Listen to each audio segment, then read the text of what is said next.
माँ की मेड थी, सबसे खास मेड। बराबर। कहीं वो मेड तुम ही तो नहीं जो उस रात घर से भाग गई थी, जिस रात मेरी माँ की मौत हुई? तुमने मारा है मेरी माँ को? अभिनव के सवाल सुनकर भारती हैरान हो गई। हालांकि वो जानती थी कि अभिनव को उसके ऊपर शक करने का पूरा अधिकार था, लेकिन उसने ऐसा कुछ नहीं किया था जो अभिनव कह रहा था।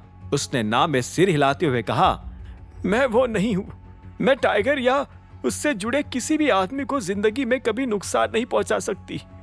उल्टा उन्होंने तो मुझसे कहा था कि मैं चली जाऊं और तब तक वापस ना आऊं जब तक आप उनके प्रोजेक्ट, उनके सपने को आगे बढ़ाने के लिए राजी ना हो जाओ।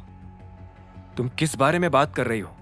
मुझे कुछ समझ नहीं आ रहा है, अभिनव ने कहा। जवाब में भारती बोली, मैं आपको सब समझा दूंगी। मैं कब से इसी दिन का तो इंतजार कर रही थी।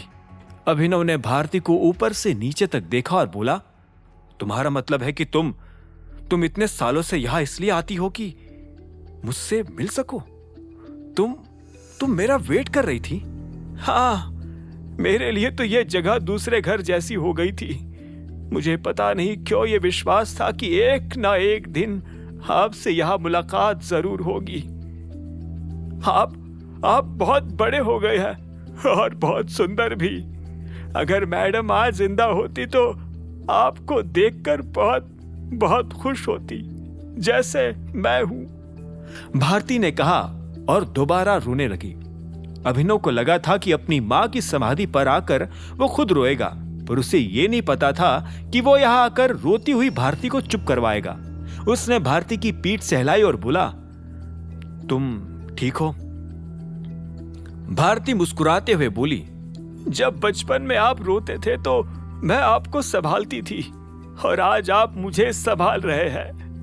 मैं और आपकी मां एक दूसरे के बहुत क्लोज थे, यूं समझ लीजिए कि दोस्त ही थे।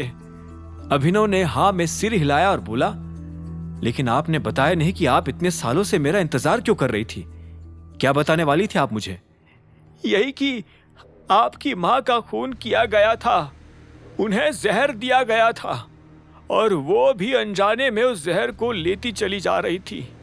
जब उन्हें अपने शरीर में जहर के होने का एहसास हुआ तब तक काफी देर हो चुकी थी। वो आपको परेशान नहीं करना चाहती थी।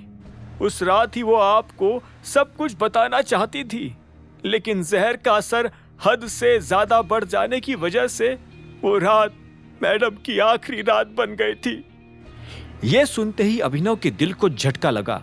उसने कहा, क्या? लेकिन उन्हें यह जहर किसने दिया था और क्यों? भारती ने एक गहरी सांस ली और बोली, स्मूथ थेरेपी नाम की एक कंपनी थी। वो अपने प्रोडक्ट्स को लॉन्च करने वाली थी और आपकी मां विद्या भी हमेशा से अपनी कंपनी खोलना चाहती थी। वो एक क्रीम कंपनी खड़ी करना चाहती थी जो कम दाम पर अच्छी चीज ग्राहक तक पहुंचा सके। विद्या मैडम के पास किसी चीज की कोई कमी नहीं थी। उनके पास काम करने के लिए लोग थे, पैसा था, साइंटिस्ट की पूरी टीम थी जो कॉस्मेटिक मार्केट की हर बारीक से बारीक चीज को जानते थे। कुल मिलाकर उन्हें किसी चीज की कमी नहीं थी। उन्होंने पूरी मेहनत से काम किया, अपनी कंपनी को खड़ा करने के लिए दिन रात एक कर दिए। कभी कभी तो वो अपने काम में इतनी उलझी रहती कि उन्हें आपका ध्यान ही नहीं रहता था। फिर जब उन्हें आपके बारे में याद आता तो वो बड़ा पछताती थी। आपकी माँ बहुत जुनूनी थी और ये उनके जुनून का ही नतीजा था कि उन्होंने एक शानदार परफ्यूम क्रीम इजाद कर ली थी। उनकी ये क्रीम बाजार में तहलका मचा देने वाली थी। सब लोगों की जुबान पर विद्या मैडम और उनकी क्रीम का ही नाम था।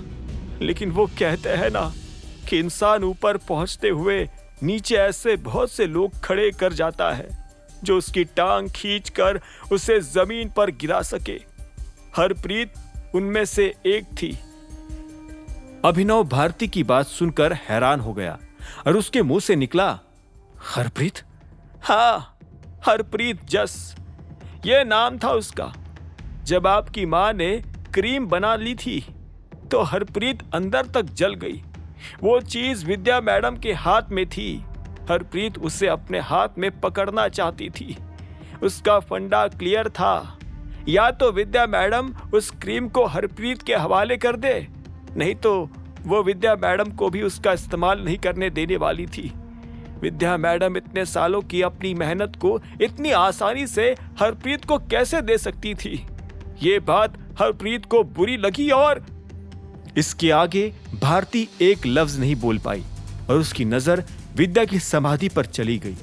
लेकिन अभिनव भारती की मुंह से यह सब सुनकर हैरान हो गया था। आगे की कहानी जानने के लिए देखें अगला एपिसोड सिर्फ पॉकेट एफएम के यूट्यूब चैनल पर, और द रिटर्न ऑफ टाइगर के सारे एपिसोड्स को सुनने के लिए डिस्क्रिप्शन में दी लिंक से डाउनलोड करें पॉकेट एफएम ऐप।